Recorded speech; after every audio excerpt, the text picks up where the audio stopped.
ఇంకో వార్త, తెలంగాణలో సంచలనంగా మారినటువంటి కవిత లేఖలు లీక్ చేసింది ఎవరైనటువంటి ప్రధాన వార్త. కవిత రాసినట్లుగా పేర్కొంటున్న లేఖలో కేసీఆర్కు ఆమె పలు ప్రశ్నలు సంధించారు. అంతేకాక ఈ లేఖలో పాజిటివ్ నెగిటివ్ ఫీడ్బ్యాక్ పేరిట అంశాల వారీగా పేర్కొన్నారు. తెలంగాణ రాజకీయాల్లో ఎమ్మెల్సీ కల్వకుంట్ల కవిత లేఖ సంచలనంగా మారింది. గత నెల 20 హనుమకొండ జిల్లాలో ఎలకదుర్తిలో బీఆర్ఎస్ పార్టీ రజతోత్సవ మహాసభ జరిగింది. ఈ సభలో పార్టీ అధినేత మాజీ ముఖ్యమంత్రి కేసీఆర్ ప్రసంగిస్తూ కాంగ్రెస్ ప్రభుత్వం లక్ష్యంగా విమర్శలు చేశారు. అయితే ఈ సభ తర్వాత పార్టీ అధినేతకు ఆయన కుమార్తె ఎమ్మెల్సీ కవిత 6 పేజీల లేఖను రాసినట్లుగా ఒక లేఖ గురువారం బయటకు వచ్చింది. ఈ లేఖపై బీఆర్ఎస్ నేతలు, పార్టీ కార్యాలయం, కవిత కార్యాలయం వర్గాలు కానీ స్పందించలేదు. దీంతో ఈ లేఖపై బీఆర్ఎస్ వర్గాలు అనేక అనుమానాలు వ్యక్తం చేస్తున్నాయి. కవిత రాసినట్లుగా పేర్కొంటున్న లేఖలో కేసీఆర్కి ఆమె పలు ప్రశ్నలు సంధించారు. అంతేకాక ఈ లేఖలో పాజిటివ్ నెగిటివ్ ఫీడ్బ్యాక్ పేరిట అంశాల వారిగా పేర్కొన్నారు. ప్రధానంగా ఆవిర్భావ సభలో బీజేపీ గురించి కేసీఆర్ తక్కువ మాట్లాడడంతో భవిష్యత్తులో ఆ పార్టీతో బీఆర్ఎస్ పరిస్థితి ఎలా ఉండబోతుందని అభిప్రాయం వ్యక్తం చేసిన నేపథ్యం ఉంది. ఇలా జరుగుతున్నటువంటి సంచలనంగా మారినటువంటి ఇలా కవిత రాసిన లేఖ. కవిత రాసిన లేఖలో భాగంగా ఆ ప్రధానమైనటువంటి నేపథ్యం ఇక్కడ మనం చూస్తాం.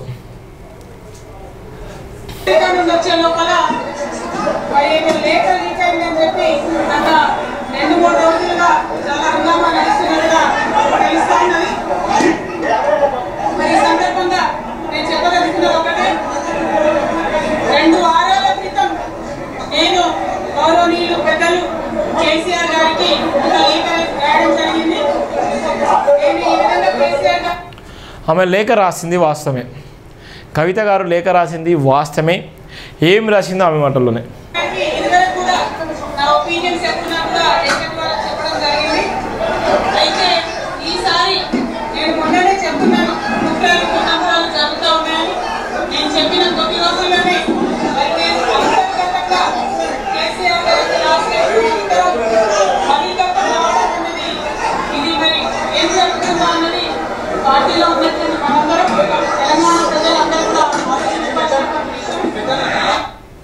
ఇది ప్రధానంగా దానికి సంబంధించినటువంటి ప్రధాన వార్త. కవిత గారు రాసినటువంటి వార్తని ఏ విధంగా అయితే లేఖ రాసిందో, ఆ లేఖలో ఏమేమి అంశాలు చేసిందో, ఏ విధంగా ప్రస్తావన చేసినటువంటి 6 పేజీలటువంటి లేఖలు ప్రధానంగా ఉన్నటువంటి నేపథ్యం. చాలామంది మీతో ఫోటో దిగాలని, చెయ్యి కలపాలంటుంటే చాలా హట్ అవుతున్న నేపథ్యం ఉంది. వాళ్ళకు వార్నింగ్గా అనిపించింది. చాలా హట్ అవుతున్నారు, వాళ్ళకి ఇబ్బంది పడుతున్న నేపథ్యం ఉందని ZP chairman, MLA level leader చాలామంది మీకు యాక్సరీస్ దొరకడం లేదని చాలా బాధపడుతున్నారు. సెలెక్టివ్ అని ఫీల్ అవుతున్నారు. కెన్లీ రీడ్ అవుట్ ఆఫ్ 2 ఏమో రాసింది మేడం గారు. పాపం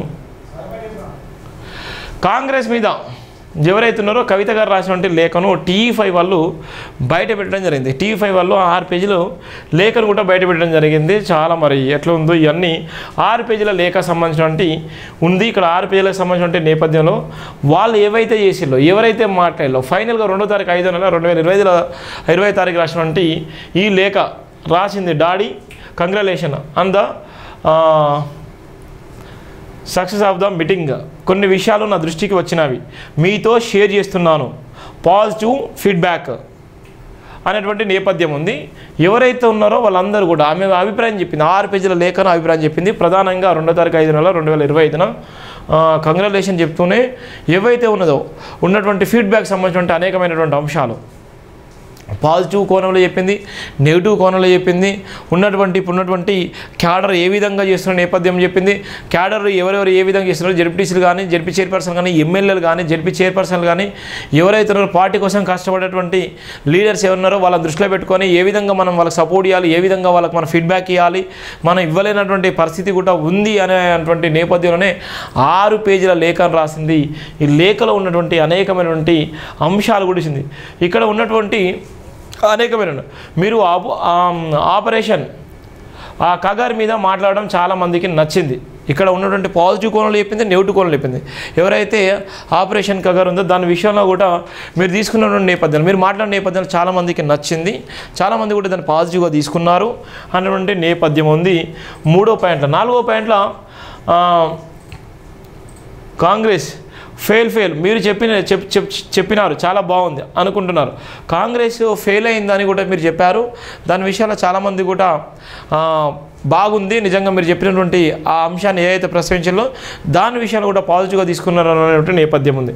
5వది, పహల్గామ్ అమరులకు మౌనం బాగుంది. పహల్గామ్లో ఏదైతే ఉందో పహల్గామ్ దాడిలో ఉగ్రవాద దాడిలో ఎంతోమంది ప్రాణులు పోయారు, వాళ్ళ విషయంలో కూడా మౌనం పాటించడం కూడా అది చాలా బాగుంది అనేటువంటి నేపథ్యం ఉంది. ఇక పర్సనల్గా మీరు రేవంత్ రెడ్డి పేరు చెప్పకపోవడం కొద్దిగా బాధగా ఉంది. పర్సనల్గా మీరు రేవంత్ రెడ్డి పేరుని చెప్పకపోవడం, ఒక రాష్ట్ర ముఖ్యమంత్రి పేరు చెప్పకపోవడం, మాట్లాడకపోవడం అదొక బాధగా ఉంది. దాని విషయంలో చాలామంది కూడా ఇబ్బంది పడ్డారు. చాలామంది కూడా ఏమో జరుగుతుంది, రేవంత్ రెడ్డి కనీసం ముఖ్యమంత్రిని కూడా గుర్తించినటువంటి సందర్భాలు ఉన్నాయా అనేటువంటి నేపథ్యం ఉంటుంది. దాని విషయంలో కూడా కొద్దిమంది ఇబ్బంది పడ్డారనేటువంటి నేపథ్యం ఉందని ఆమె చెప్తున్న నేపథ్యం ఉంది. ఇవి కొన్ని పాయింట్స్ బట్టి 6 పేజీల లేఖను కూడా రాసింది. ఇది ఉన్నటువంటి నేపథ్యం.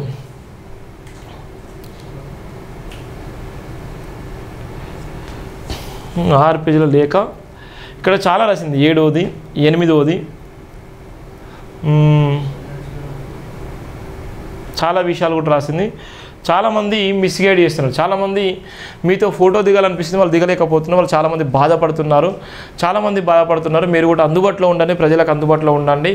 ప్రజలు మీతో కలిసి ఫోటో దిగాలని చాలామంది కోరుకుంటున్నారు. వాళ్ళకు సమయం ఇవ్వట్లేకపోతున్నారు. వాళ్ళు చాలామంది క్యాడర్ కూడా ఇబ్బంది పడుతుంది. కనీసం ఫోటో దిగేటువంటి పరిస్థితి కూడా లేకుండా పోయిందని కూడా వాళ్ళు చాలామంది ఇబ్బంది పడుతున్నారు.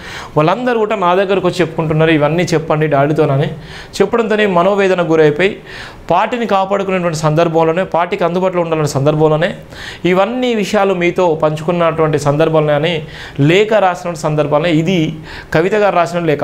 ఈ లేఖ పర్సనల్గా తన తండ్రికి రాసిన లేఖను ఎవరు లీక్ చేశారు, నేను నా తండ్రికి రాసిన లేఖను ఇలా పబ్లిక్లోకి ఎట్లా వెళ్ళిపోయింది, పబ్లిక్లోకి వెళ్ళిపోవడానికి గల కారణం ఏంది, నేను రాసినటువంటి నా తండ్రికి రాసినటువంటి లేఖను బయట పెట్టినటువంటి వ్యక్తులు ఎవరు, అసలు ఇంట్లోనే ఎవరో ఉన్నారు అనేటువంటి నేపథ్యం ఉంది.